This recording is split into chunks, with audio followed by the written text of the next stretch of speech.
Hello అండి, అందరికీ నమస్తే, గుడ్ మార్నింగ్. నేను మీ శ్రీనివాస్ని. న్యూస్ అనాలిసిస్ వీడియోకి స్వాగతం.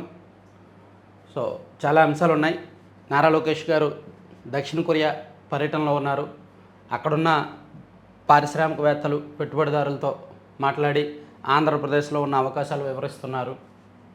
అలాగే రావణ్ అరెస్టు తరువాత నిన్న వేసిన రిమాండ్ రిపోర్ట్లో సంచలన విషయాలు బయటకు వచ్చాయి. అతనికి మావోలతో సంబంధాలు ఉన్నాయి, మావో భావజాలాన్ని పెంపొందించడానికి అతను పని చేస్తున్నాడు, అతని వెనక చాలా పెద్ద నెట్వర్క్ ఉంది, అదంతా కూడా ఛేదించాలి అని చెప్పి ఒక రిమాండ్ పత్రం వేశారు. అలాగే ఉద్యోగుల విభజనకు ప్రభుత్వం ఒక మార్గదర్శకాలు రూపొందించింది. అలాగే హైకోర్టుకు 3 అదనపు న్యాయమూర్తులు వచ్చారు. అండ్ వైసీపీ వాళ్ళు నిన్న సాయికృష్ణ కుటుంబాన్ని పరామర్శించి 20 లక్షలు నగదు సాయం ఆర్థిక సాయం చేశారు. ఇలా చాలా అంశాలు ఉన్నాయి, అన్నీ చెప్తాను.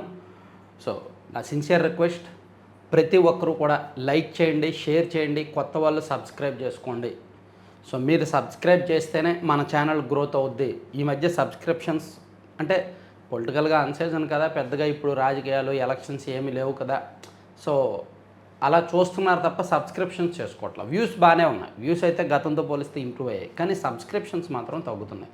సో మీ అందరూ కూడా కొత్త వాళ్ళకి చెప్పి షేర్ చేసి సబ్స్క్రైబ్ చేసుకోమని చెప్తారని ఆశిస్తున్నాను. సో మనకి 7 అంతస్తులతో మహారాజ గోపురం అని రాజధాని అమరావతిలో టీటీడీ ఆధ్వర్యంలో నడుస్తున్న ఒక వెంకటేశ్వర స్వామి ఆలయం ఉందో తెలుసు కదా, వెలగపూడిలో. అక్కడ 7 అంతస్తులతో ఒక మహారాజ గోపురాన్ని నిర్మించబోతున్నారంట. దానికోసం 140 కోట్లు ఖర్చు పెడుతున్నారంటండి. 4 వైపులా గోపురాలతో బాహ్య ప్రాకారం, మండపాలు, పుష్కరిణి, మాడవీధులు, తిరుమలను తలపించేలా రాజధానిలో శ్రీవారి ఆలయం అభివృద్ధి. 140 కోట్లతో పనులు ప్రారంభం. 2027 డిసెంబర్కు పూర్తి చేయాలని లక్ష్యం. రాజధాని అమరావతిలోని శ్రీ వెంకటేశ్వర స్వామి ఆలయాన్ని అద్భుతమైన దివ్యక్షేత్రంగా తీర్చిదిద్దే పనులు చురుగ్గా జరుగుతున్నాయి. తిరుమలలో శ్రీవారి దివ్యక్షేత్రాన్ని తలపించేలా దీన్ని అభివృద్ధి చేస్తున్నారు. తొలి దశలో 140 కోట్లతో పనులు ప్రారంభించారు. 7 అంతస్తుల మహారాజగోపురం సహా 4 రాజగోపురాలతో బాహ్య ప్రాకారం, పలు మండపాల నిర్మాణ పనులు మొదలయ్యాయి. సో ఇది ఫస్ట్ టైము ఇవన్నీ కట్టేస్తారు. రెండో దశలో ఆడిటోరియము, భక్తుల విశ్రాంతి కేంద్రం వంటి వాటిని కూడా, అంటే అమరావతిలో కూడా తిరుమల తరహాలో ఒక పెద్ద ఆలయం ఉండాలనేది వీళ్ళు భావిస్తున్నారు. అది ఈనాడులో రాశారు. ఇక భారత్ కొరియా స్టార్టప్ కారిడార్ ఏర్పాటుకు కొరియా సంస్థలకు మంత్రి లోకేష్ పిలుపు. ఆంధ్రప్రదేశ్ అవకాశాలు కానీ పెట్టుబడులు పెట్టండి, దక్షిణ కొరియాలో ప్రముఖ సంస్థలతో భేటీల్లో ఆహ్వానం. ఆంధ్రప్రదేశ్లో రతన్ టాటా ఇన్నోవేషన్ హబ్ ద్వారా ఒక కుటుంబం ఒక పారిశ్రామికవేత్త నినాదంతో 5 ఏళ్లలో 20,000 స్టార్టప్లు, 1,00,000 మందికి ఉపాధి అవకాశాలు కల్పించాలని లక్ష్యంగా నిర్దేశించుకున్నట్టు మంత్రి లోకేష్ పేర్కొన్నారు. ఆర్టీఐహెచ్ కేంద్రంగా, అదే రతన్ టాటా ఇన్నోవేషన్ హబ్ కేంద్రంగా భారత్ కొరియా స్టార్టప్ కారిడార్ ఏర్పాటుకు కొరియన్ సంస్థలను ఆయన ఆహ్వానించారు. దక్షిణ కొరియా పర్యటనలో భాగంగా 2వ రోజు సోమవారం Seoul business agency Korean tech స్టార్టప్లతో నిర్వహించిన రౌండ్ టేబుల్ సమావేశంలో లోకేష్ ఈ అంశాలన్నీ మాట్లాడారనమాట. సో మన రాష్ట్రంలో, మన దేశంలో ఉన్న పెట్టుబడి అవకాశాలను వివరించి రమ్మని ఆహ్వానించారు. ఇది మంచి విషయం. ఇక ఉద్యోగుల విభజనకు ప్రభుత్వం మార్గదర్శకాలు రూపొందించిందండి. జిల్లాలు, జోన్ల మధ్య పంపిణీ ప్రక్రియ ప్రారంభం, బదిలీలు, పదోన్నతులకు 12వ తేదీ వరకు అవకాశం. సో రాష్ట్రపతి ఉత్తర్వులు 2025 ప్రకారం రాష్ట్రంలోని 26 జిల్లాలు, 6 జోన్ల మధ్య ఉద్యోగుల విభజన, స్థానిక కేడర్ ఖరారుకు ప్రభుత్వం ఉత్తర్వులు ఇచ్చింది. ఈ ప్రక్రియను ఎలా చేపట్టాలో రాష్ట్ర ప్రభుత్వ ప్రధాన కార్యదర్శి సాయి ప్రసాద్ సోమవారం మార్గదర్శకాలు జారీ చేశారు. ఇటీవల కొత్తగా ఏర్పాటైన మార్కాపురం, పోలవరం జిల్లాలకు కూడా తాత్కాలికంగా ఉద్యోగులను కేటాయించాలని పేర్కొన్నారు. అలాగే హైకోర్టుకు మొన్న 3 కొత్త న్యాయమూర్తులను నియమిస్తూ రాష్ట్రపతి ఉత్తర్వులు ఇచ్చారు కదా, వారు నిన్న ప్రమాణం చేశారు. గంధం సునీత గారు, ఆలపాటి గిరిధర్ గారు అండ్ చింతలపూడి పురుషోత్తం కుమార్ 3 కూడా ప్రమాణం చేశారు. అది చూడొచ్చు. ఇక 3 పిల్లలను దంపతుల కంటే ప్రభుత్వం నగదు పురస్కారం ఇస్తుందంటండి. కాన్పు మధ్య దూరం పాటించిన జంటలకు కూడా ఇస్తారంట. లక్కీ డిప్ ద్వారా ఎంపిక సన్నాహాలు. 3 అంతకన్నా ఎక్కువ మంది పిల్లలున్న కాన్పు మధ్య కనీసం 2 ఏళ్లు దూరం పాటించిన దంపతులకు నగదు పురస్కారాలు అందించనున్నట్టు వైద్యారోగ్య శాఖ మంత్రి సత్యకుమార్ యాదవ్ తెలిపారు. 3 అంతకంటే ఎక్కువ మంది పిల్లలున్న జంటలను ప్రతి జిల్లాకు 3, కాన్పుల మధ్య కనీసం 2 ఏళ్ల దూరం పాటించిన జంటలను ప్రతి జిల్లాకు 6 గుర్తించి 5,000 చొప్పున నగదు అందిస్తామని సోమవారం ఒక ప్రకటనలో పేర్కొన్నారు. దీనివల్ల యూజ్ ఏంటి? లక్కీ డిప్ ద్వారా ఎంపిక చేస్తారంట, అందరికీ ఎవరు దాన్ని లక్కీ డ్రా తీసి ఎంపిక చేస్తారంట. ఏదో కొంచెం తేడా కొట్టేలా ఉంది. జనాభాను పెంచండి, మేము మీకు లాటరీ ఇస్తాము. ఆ లాటరీ ఏదో పెద్ద అమౌంట్ కాదు, 5,000.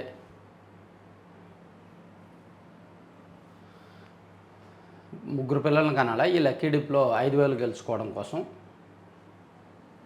ఏదో ప్రభుత్వం తలతెక్క విన్యాసాలన్నీ చేస్తుందేమో జనాభా పెంచడం కోసం అనుకుంటున్నా. బుర్ర ఉండట్లా ఎవరు పెడుతున్నారో కానీ. ఇక డిగ్రీ కోర్సులకు కొత్త రూపు. బీఎస్సీలో డిమాండ్ ఉన్న క్వాంటమ్, ఏఐ, సైబర్ సెక్యూరిటీ. బీఏలో హెచ్ఆర్ఎం, పర్యాటకం, ట్రావెల్ ప్రోగ్రామ్స్ కోర్సులు. 4 ఏళ్లుగా క్రమంగా పెరుగుతున్న ప్రవేశాలు. డిగ్రీ ఇంపార్టెంట్ కాదు, నైపుణ్యం ఇంపార్టెంట్, ప్రతిభ ఇంపార్టెంట్. డిగ్రీ అనేది కేవలం సర్టిఫికేట్, అర్హత కోసం మాత్రమే. సో మీరు డిగ్రీలో ఒకవేళ ఇంజనీరింగ్లో ఎంసెట్లో ర్యాంక్ రాలేదు అని దిగులు పడక్కర్లా.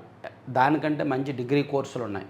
డిగ్రీలో చేరిన తర్వాత కూడా పట్టా రావాలి. పట్టా కోసం చదువుతూనే సబ్జెక్ట్ మీద అవగాహన పెంచుకోవాలి, నైపుణ్యం పెంచుకోవాలి. అది చూడండి, మనం ఇంజనీరింగ్ చదివితేనే మనకు ఉద్యోగాలు వస్తాయి, డిగ్రీ చదివితే రావు అనే అపోహ నుంచి పక్కకు వెళ్ళిపోండి. ఎందుకంటే డిగ్రీల్లో కూడా ఇప్పుడు నైపుణ్యానికి ప్రాధాన్యత ఇస్తున్నారు. ఒకప్పుడులో లేవు ఇప్పుడు డిగ్రీలు. సో అందుకే కొత్త కోర్సులు కూడా జాయిన్ చేశారు. అవసరాలకు అనుగుణంగా చదువులు. డిగ్రీలో 2 ఏళ్లుగా కొత్త కోర్సులను ప్రవేశపెడుతున్నారు. బీటెక్లో ఉండే క్వాంటమ్ కంప్యూటింగ్, కృత్రిమ మేధ, సైబర్ సెక్యూరిటీ, డేటా అనలిటిక్స్ కోర్సులను ఉన్నత విద్యా మండలి గత ఏడాది నుంచి డిగ్రీలో కూడా అందిస్తోందన్నమాట. సో ఇది మంచి విషయం.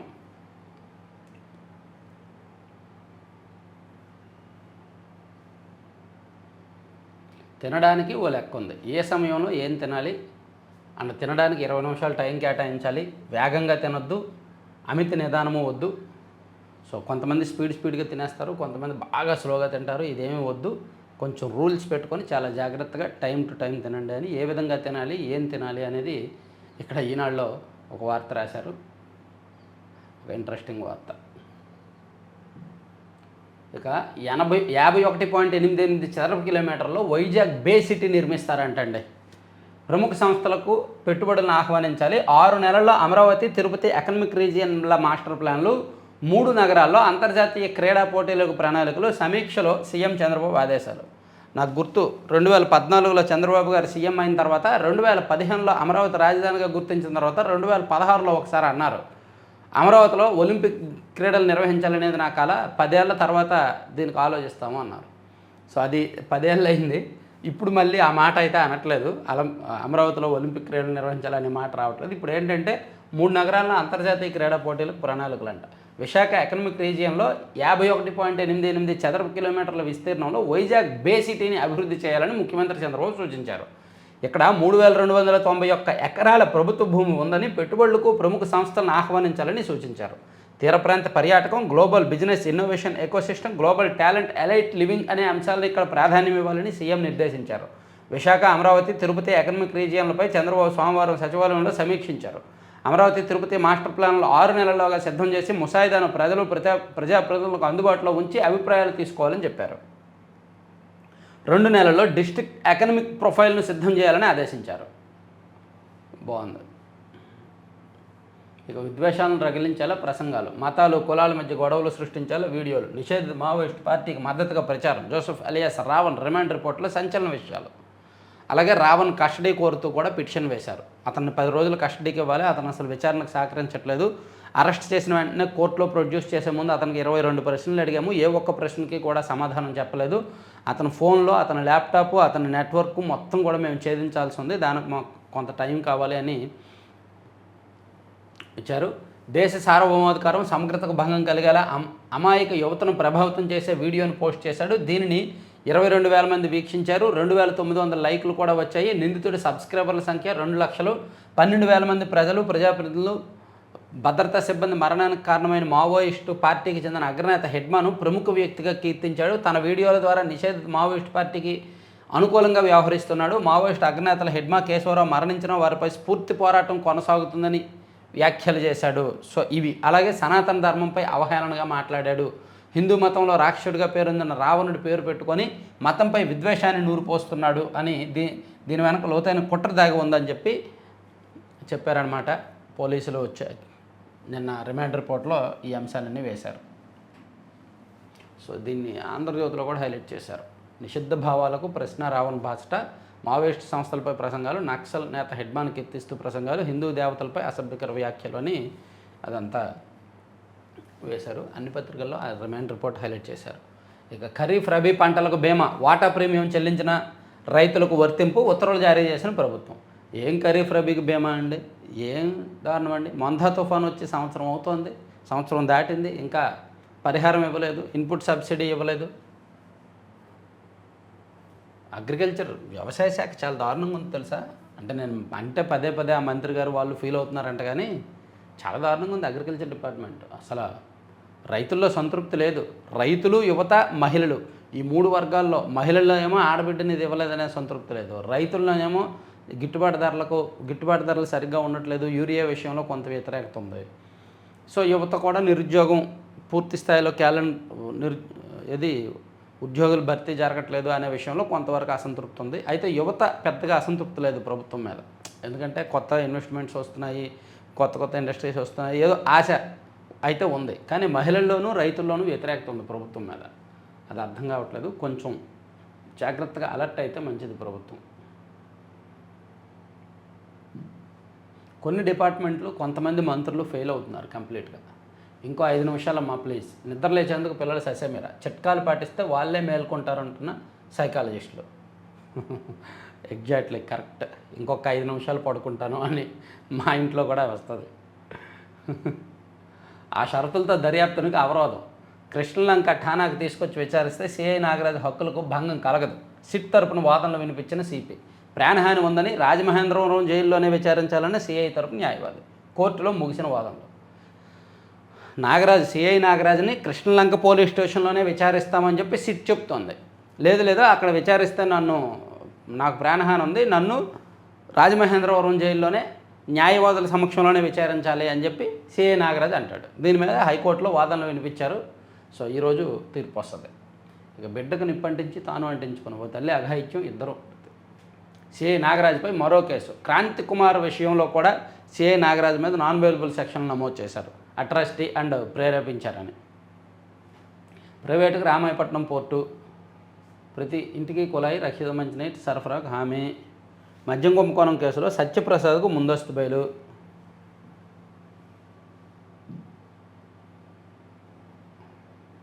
భారత ఇంధన వ్యవస్థపై ఎల్నినో దాడంట. అందరికంటే మనపైన అత్యధిక ప్రభావం CREA నివేదిక. భారత ఇంధన వ్యవస్థపై ఈ ఏడాది ఎల్నినో తీవ్ర ప్రభావం చూపుతుంది. ప్రపంచంలో ఏ ఇతర ప్రాంతాల కంటే మనపైన ఎక్కువగా దెబ్బపడినుంది.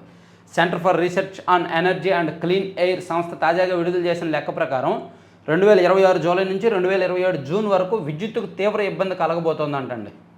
సో విద్యుత్ సరఫరా చాలా తీవ్ర ఇబ్బంది కలగబోతోందంట. ఉత్పత్తి తగ్గుద్ది, డిమాండ్ పెరుగుద్ది, విద్యుత్ ఉత్పత్తి గణనీయంగా తగ్గిపోద్ది. మరోవైపు వేడి వలన ఏసీల వినియోగం పెరిగి డిమాండ్ భారీగా పెరుగుద్ది. సో దేశంలో ఈ పరిస్థితి ఎక్కువగా ఉంటుందని చెప్తుంది ఎల్నినో ప్రభావం. అలాగే ముంబైలో భారీ వర్షాలు పడుతున్నాయంటండి, వరదలు వస్తున్నాయి. అలాగే తాజ్మహల్ గతంలో శివాలయమా పిటిషన్పై కేంద్రానికి హైకోర్టు నోటీస్. ఆగ్రాలోని తాజ్మహల్ గతంలో ఒక శివాలయం అని ఆధారాల సేకరణలో భాగంగా దీన్ని పరిశీలించడానికి వీడియో చిత్రీకరణకు అడ్వకేట్ కమిషనర్ నియమించాలంటూ అలహాబాద్ హైకోర్టులో దాఖలైన పిటిషన్పై కేంద్రానికి భారత పురావస్తు శాఖకి నోటీసులు జారీ అయ్యాయి. ఇక మత స్వేచ్ఛ పేరుతో ఇతరుల విశ్వాసాలను గాయపరచడం తగదు. కోల్కతా హైకోర్టు తీర్పు. సామాజిక మాధ్యమం పోస్టులతో ఓ ఉద్యోగ నియామకం రద్దు. ప్రతి వ్యక్తికి తనకు నచ్చిన మతాన్ని ప్రచారం చేసుకునే హక్కు ఉంది. అయితే దీన్ని ఇతరుల విశ్వాసాలను గాయపరచడానికి ఇచ్చిన అనుమతిగా భావించరాదని కోల్కతా హైకోర్టు ధర్మాసనం పేర్కొంది. గాజా పాలక మండలి రద్దు. హమాస్. ట్రంప్పై ఇరాన్లో ఆగ్రహం. ఆయన చంపేయాలంటూ మరింతగా డిమాండ్లు. ఖమేనీ అంత్యక్రియల ఊరేగింపులో భారీగా జనం. ఏంటి ట్రంప్ని వేసేయమనా? ఎస్సీ ఎస్టీలకు ప్రత్యేక నియోజకవర్గాలు ఉండాలి. మాంఝీ. ఎస్సీ ఎస్టీలకు ప్రత్యేక నియోజకవర్గాలు ఉండాలని. అవును కదా, రిజర్వ్డ్ ఉన్నాయి కదా, ఆల్రెడీ రిజర్వ్ చేసి ఉంచారు కదా. ఒబామాపై మరోసారి ట్రంప్ పోస్టు. సరే, ఇవి నేషనల్ అంశాలు ఈ పక్కన పెట్టి నల్లమలకు ఇండియన్ గవర్నమెంట్ అండి. మధ్యప్రదేశ్లోని సత్పురా టైగర్ రిజర్వ్ నుంచి ఏపీకి అడవి దొన్నలు 3 ఏళ్లలో 50 ప్రవేశపెట్టేలా ప్రణాళిక. అడవిని పులులకు అనుకూలంగా మార్చడంలో వీటి పాత్ర కీలకమంట. సో నల్లమల అటవీ ప్రాంతంలో అంతరించిపోయిన ఇండియన్ గౌర్ అడవి దున్నను మళ్లీ ప్రవేశపెట్టేందుకు రాష్ట్ర అటవీ శాఖ ప్రణాళికలు సిద్ధం చేసింది. దాదాపు 100 ఏళ్ల కిందటి వరకు నల్లమల అడవుల్లో ఇండియన్ గౌర్లు గణనీయంగా ఉండేవి. కాలక్రమంలో వాటి ఆవాసాలు దెబ్బతినడం, మనుషుల సంచారం కార్యకలాపాలు పెరగడంతో కనుమరుగైపోయాయి. అయితే 2024 జూలై అక్టోబర్ మధ్య నల్లమల్లో బైర్లూటి, ఆత్మకూరు, వెలుగోడు పరిధిలో అటవీ అధికారులకు ఓ ఇండియన్ గౌర్ పలుమార్లు కనిపించింది. అది కర్ణాటకలో అటవీ ప్రాంతాల నుంచి కృష్ణానదిని దాటి 100 కిలోమీటర్లు ప్రయాణించి నల్లమలకి చేరుకుంటుందని అంచనాకు వచ్చారు. సో ఇప్పుడు వాటిని 3 సంవత్సరాల్లో 50 అడవదొన్నలను మధ్యప్రదేశ్ నుంచి తీసుకొస్తారు. తొలి దశలో ఓ 15 డిసెంబర్ నెల కల్లా రానున్నాయి. వీటిని నల్లమల్లోని గొండ్ల బ్రహ్మేశ్వరం వద్ద విడిచిపెట్టాలని నిర్ణయించారు. పులుల సంతతి మరింత పెరగడానికి, పర్యావరణ సమతుల్యతకు ఇవి దోహదపడతాయని చెప్తున్నారు.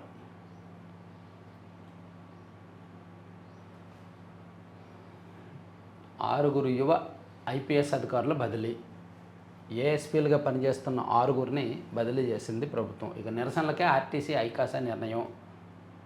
ఛత్తీస్గఢ్ సమ్మతించిన గోదావరి కావేరీ అనుసంధానంలో పీఠముడి ఆ రాష్ట్ర మిగులు జలాలపై దక్షిణాది ఆశలు. గోదావరి కావేరీ అనుసంధానంలో తమ నీటిని వినియోగించుకోవడానికి ఛత్తీస్గఢ్ అంగీకరిస్తుందా లేదా అన్నది చర్చనీయాంశంగా మారింది. ఈ అనుసంధానం చేపట్టడానికి ముందే ఆ రాష్ట్రం నుంచి అనుమతి తీసుకోవాల్సిన అవసరం ఉందని జూన్లో జరిగిన నదుల అనుసంధానం టాస్క్ ఫోర్స్ సమావేశంలో సభ్యులు అభిప్రాయపడ్డారంటండి. తర్వాత అరసవల్లి హుండీ ఆదాయం లెక్కింపులో చేతివాటం. అరసవల్లి హుండీ ఆదాయం లెక్కింపులో దొంగతనం జరిగారంట. సిబ్బంది చేతివాటం ప్రదర్శించి దొరికిపోయారంట. ఇక అజంతా షూ కంపెనీ డైరెక్టర్కు ఉమెన్ ఎంటర్ప్రెన్యూర్ అవార్డు. మత్స్యకారుల సెర్చ్ ఆపరేషన్పై సీఎం పర్యవేక్షణ, గాలింపు మరింత ముమ్మరం చేయాలని ఆదేశాలు. సో ఇవన్నీ ఈనాళ్ళ అంశాలు సాదాసీదాగానే ఉన్నాయి. మనం సాక్షికి వెళ్తే మరి సాక్షిలో ఏదైనా రాశారా అని చూస్తే భక్తులు పెరుగుతున్నారు కానీ ఆదాయం తగ్గుతుందంట. అన్నవరం అండ్ విజయవాడ కనకదుర్గమ్మ ఈ 2 ఆలయాల్లో గతంలో వచ్చిన దాన్ని కంపేర్ చేస్తూ ఒక ఇంట్రెస్టింగ్ పాయింట్ అయితే రాశారు. ఇదిగోండి, 2023-24లో 93 లక్షల మంది భక్తులు వచ్చారు విజయవాడ కనకదుర్గమ్మ గుడికి. అప్పుడు 156.97 కోట్ల ఆదాయం వచ్చింది. 2025-26లో భక్తుల సంఖ్య దాదాపుగా 25 లక్షలు పెరిగింది కానీ ఆదాయం ఏమో 17 కోట్లు తగ్గింది. అలాగే అన్నవరం ఆలయంలో కూడా 2023-24తో కంపేర్ చేస్తే సుమారుగా ఒక 13 లక్షల మంది భక్తులు పెరిగారు కానీ ఆదాయం మాత్రం సుమారుగా 2 కోట్లు తగ్గింది. ఎందుకు ఇలా జరుగుతోంది? భక్తుల సంఖ్య పెరిగి ఆదాయం ఎందుకు తగ్గుతుంది? సో దీని వెనక అనుమానించాల్సిన అంశం ఉంది అని భక్తుల జోరు, హుండీ బేజారు. 2 ఏళ్లుగా రాష్ట్రంలోని ప్రధాన ఆలయాల్లో వింత పరిస్థితులు. భారీగా పెరుగుతున్న భక్తులు, గతం కంటే తరిగిపోతున్న ఆదాయం, విజయవాడ దుర్గగుడి, అన్నవరం ఆలయాల ఆదాయం భారీగా తగ్గుదల, ఉచిత బస్సు లాంటి వాటి లెక్కల్లోకి తీసుకున్న భక్తులు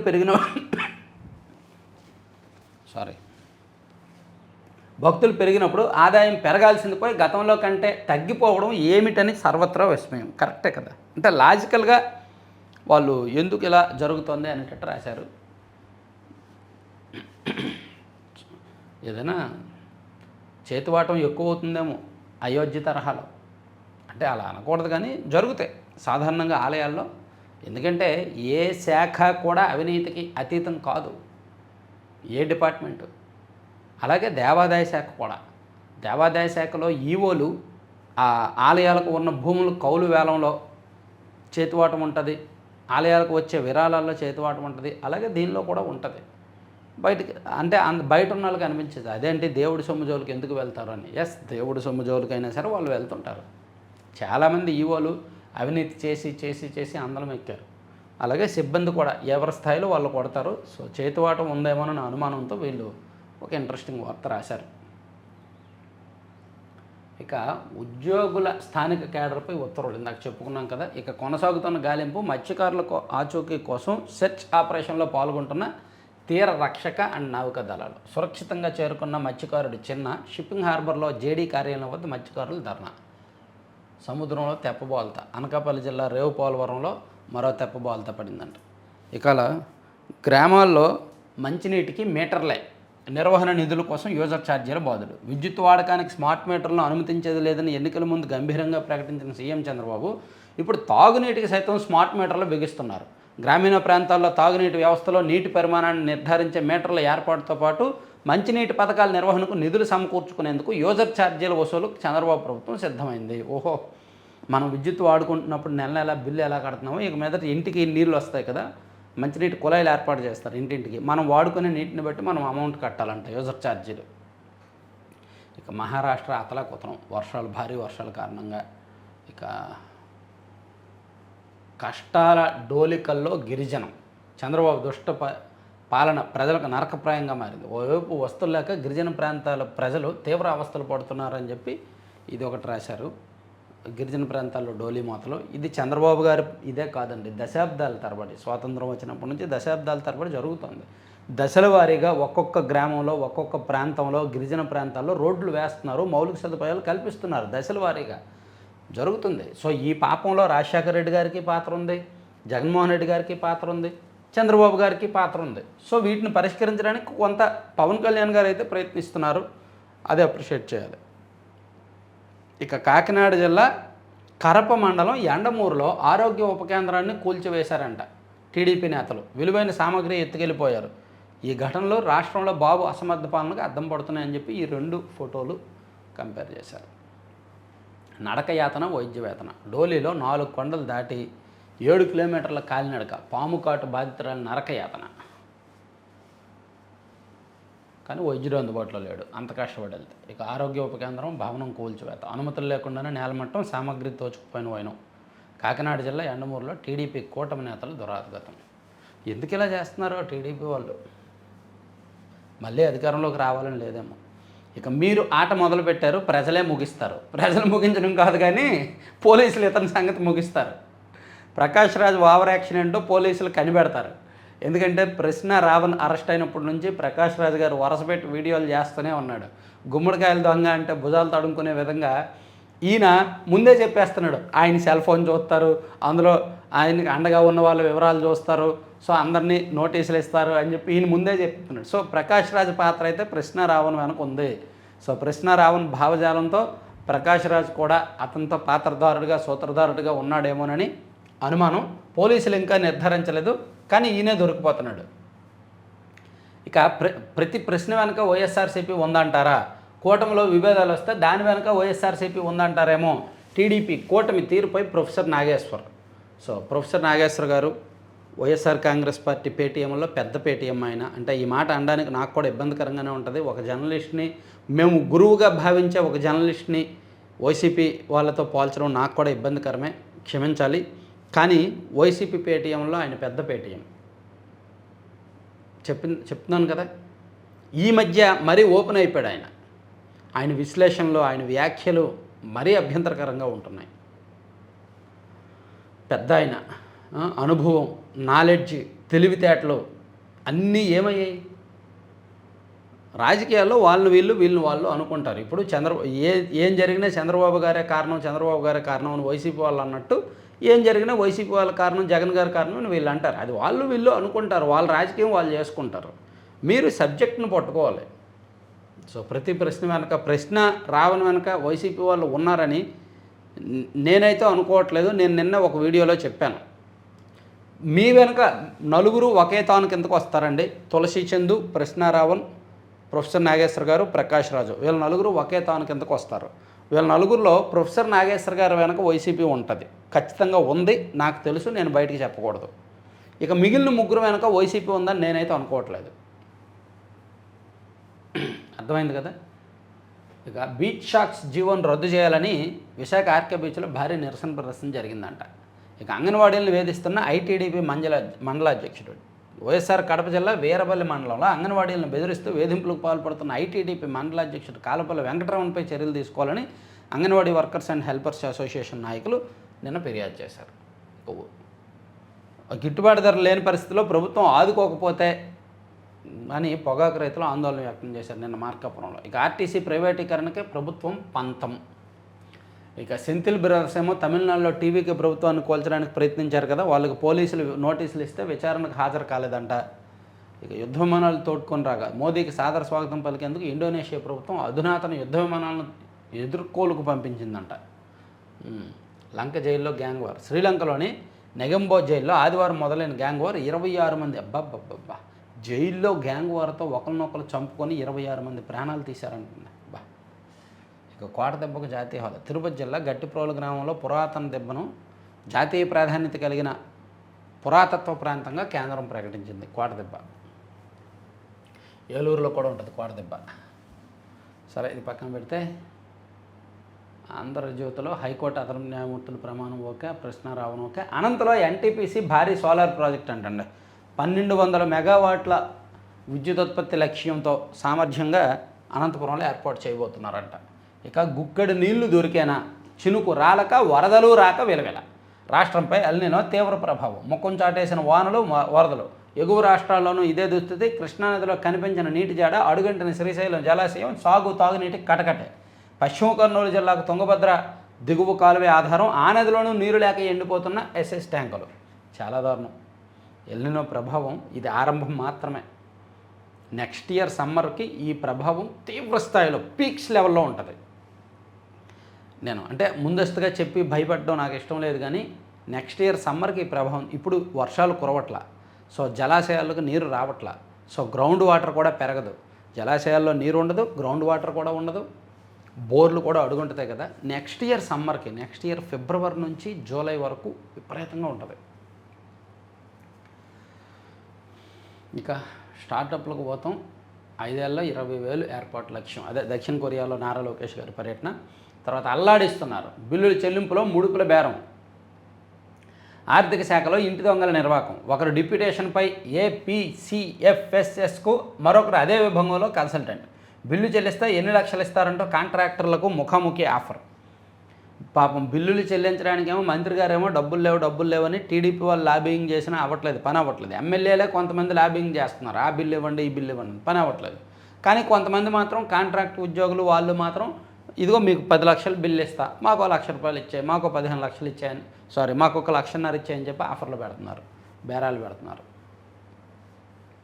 అది సాధారణంగా బిల్లుల చెల్లింపు ప్రక్రియ ఆర్థిక మంత్రి, ఆ శాఖ కార్యదర్శులు, సీఎం కార్యాలయం కొనసాగంలో నడుస్తుంది. కానీ రాష్ట్రంలో విచిత్రమైన పరిస్థితి నెలకొంది. వీరెవ్వరికీ తెలియకుండా, వీరి ఆమోదం లేకుండానే రోజు 100 కోట్ల బిల్లులకు చెల్లింపులు జరిగిపోయాయి. రాష్ట్ర చెల్లింపు వ్యవస్థలో కాంప్రహెన్సివ్ ఫైనాన్షియల్ మేనేజ్మెంట్ సిస్టంలో 2 ఉన్నతాధికారుల నిర్వాహకం ఇది. ఎవరికి చెప్పకుండా పై అధికారులను భయాందోళనకు గురి చేసి ఎలా వీలైతే అలా 100 కోట్ల బిల్లులు ప్రభుత్వం ఆమోదం లేకుండా చెల్లించేశారంట. ఇక హిందూ మతంపై కుట్రలు.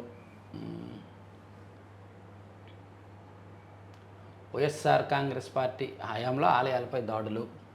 మత మార్పులను ప్రోత్సహించని జగన్, జడా శ్రవణ్, ప్రశ్న రావణ్లకు ఆ పార్టీ మద్దతు పలకడం దుర్మార్గం. నిన్న ప్రశ్న రావణ్ను సపోర్ట్ చేస్తూ అంబటి రాంబాబు గారు మాట్లాడారు కదా, సో దాంతో అనుమానాలు బలపడుతున్నాయిలే.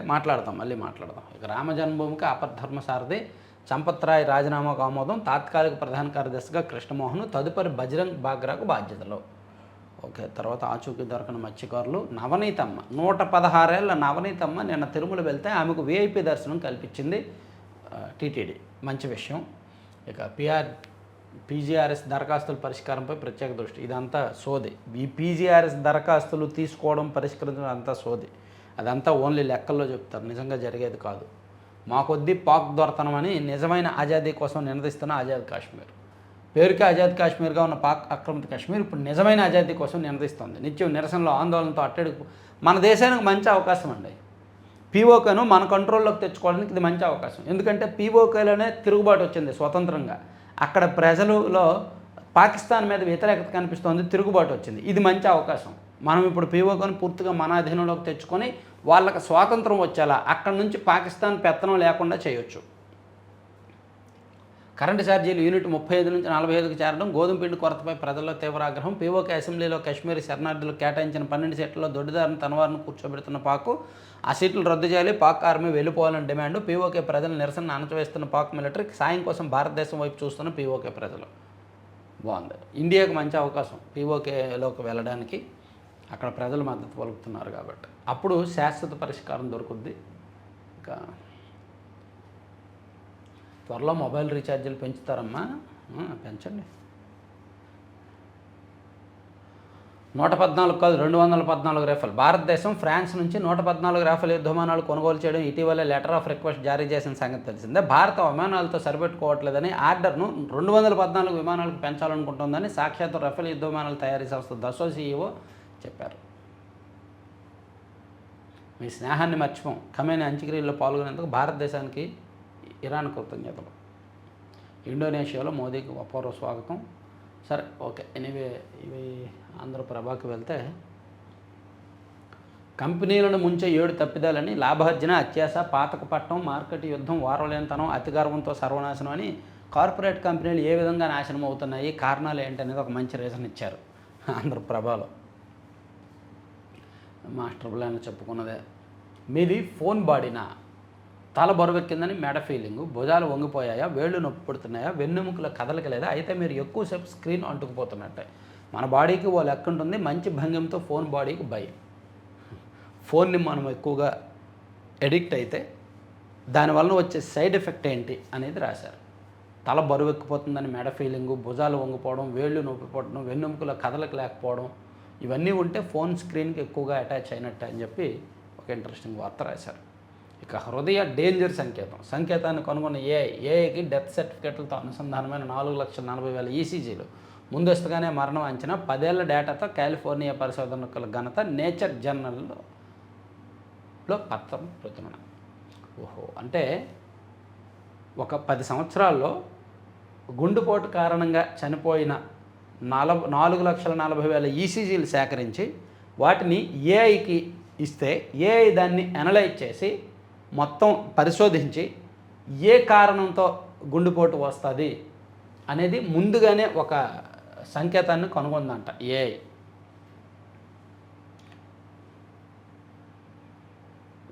ఆశల సజీవం.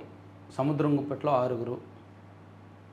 అమ్మకానికి ఎల్ఐసి వాటాల విక్రయానికి రంగం సిద్ధం. ఉత్తమ మార్గాలు అన్వేషిస్తున్న కేంద్రం, లాభదాయకతతో బలంగా ఉన్న సంస్థ మార్కెట్ లీడర్గా తిరుగులేని స్థానం, ఇన్వెస్టర్కు ప్రజెంటేషన్ ఇచ్చింది ప్రభుత్వం. మా జోలికి వస్తే ఖబర్దారు. ఉంగరం తొడిగిన ఖమేనీ చేతి స్మారకం, మహారాష్ట్రపై జలకడ్గం. 4,800 ఉద్యోగులపై మైక్రోసాఫ్ట్ వేట్ అంటండి. ఆర్టిఫిషియల్ ఇంటెలిజెన్స్ మౌలిక సదుపాయాలపై భారీగా ఖర్చు చేస్తున్న మైక్రోసాఫ్ట్ ఉద్యోగుల్లో 2.1% సమానమైన 4,800 మందికి ఉద్వాసన పలికిందంట. పెద్ద పెద్ద సంస్థలే లేపేస్తుంది ఏఐ వచ్చాక. ఓకే, ఎనీవే, న్యూస్ అనాలిసిస్ చూసిన ప్రతి ఒక్కరికి ధన్యవాదాలు. లైక్ చేయండి, షేర్ చేయండి, కొత్త వాళ్ళు సబ్స్క్రైబ్ చేసుకోండి. Thank you.